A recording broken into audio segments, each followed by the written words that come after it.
Okay, fifth grade, I think it's time for us to apply our knowledge of volume to word problems. Because we're never going to get in life just, what is the volume of this? We're going to be engineers or architects or designers, and we're going to have to think in terms of word problems. Thinking, what are we solving for? What information do I need? So let's take a look. We have a fish tank. I see it below. It has a base area of 45 square centimeters. In my head already, I think base area is going to be that bottom layer. So on the bottom, the whole bottom is 45 square centimeters. Okay?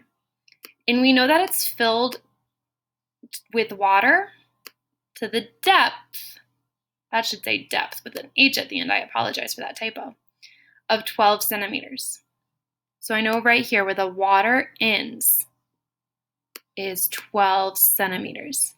That's going to be our height, fifth grade, how high the water went in the tank.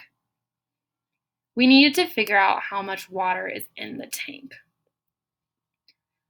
When we're thinking about how much is inside of an object, especially when it comes to water, we're thinking of not volume, but capacity. We learned that term on Monday.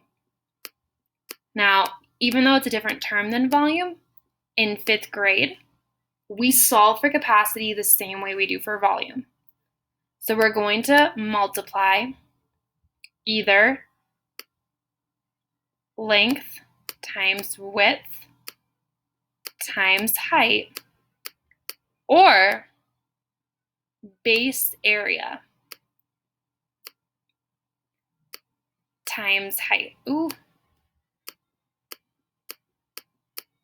Oh man, this is hard to type. Sorry, guys.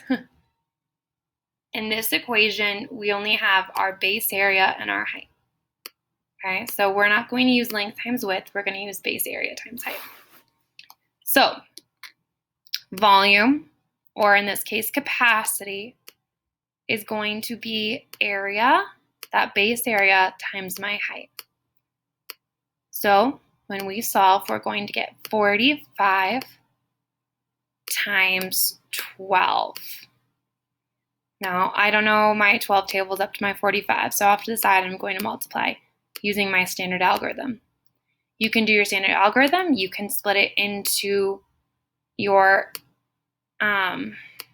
area model, 45, where you break it apart by place value and multiply through. So 10 times 40, 10 times 5, 2 times 40, 2 times 5, and then add each place up. It is truly your choice, but I'm going to do it this way. 2 times 5 is 10. 2 times 4 is 8, plus 1 is 9. Now I'm multiplying by that 10. So we have 10 times 5 is 50.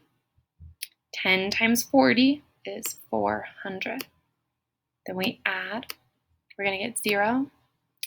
9 plus 5 is 14. And then 4 plus 1 is 5. So we know that the capacity, or how much water is in this tank, is 540 cubic centimeters. That is the total water in the tank.